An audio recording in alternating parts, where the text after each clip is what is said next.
तो इस समय जिस स्टॉक पर मेरी नजर है वो है सनफ्लैग आयन, और यहां पर बिल्कुल हॉट है ये स्टॉक। 65 रुपए के टारगेट के साथ आपको खरीदारी की राय में दे रहा हूं।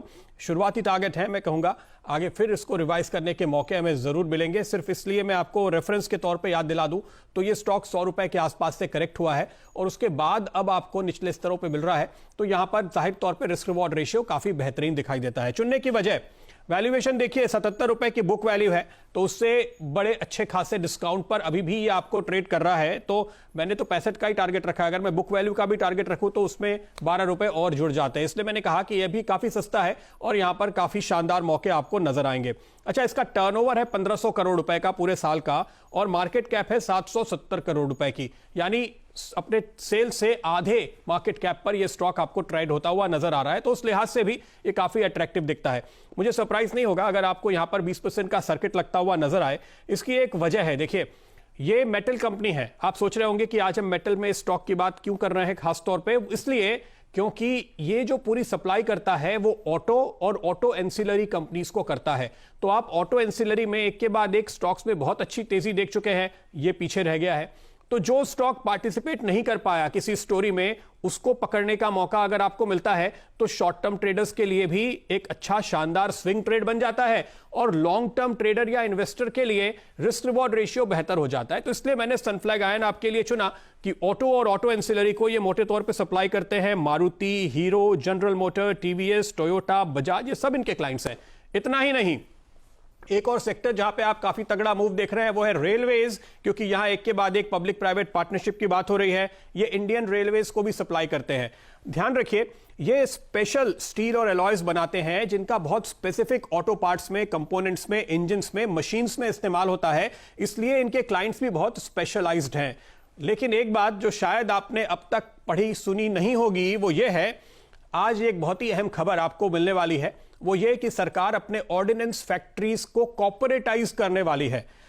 आपको बता दूं कि ये ऑर्डिनेंस फैक्ट्रीज को भी हथियारों और कंपोनेंट्स के लिए अपने स्टील सप्लाई करते हैं, उनके भी सप्लायर हैं।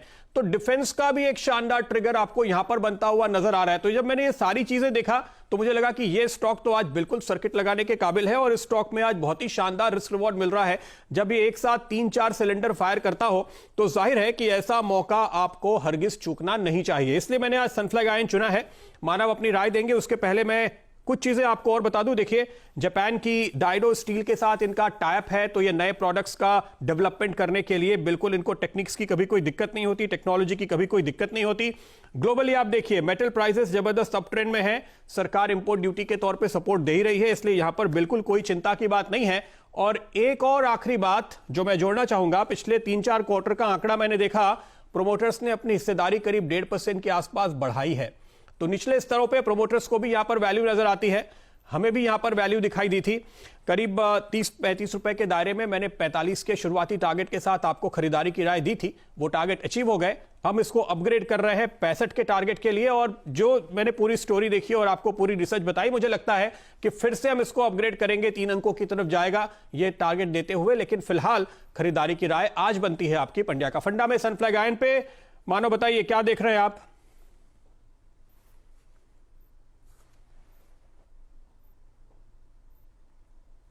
लगता है कि उनके साथ हमारा संपर्क टूट गया है, तो ये तो थोड़ी मुश्किल की स्थिति हो गई।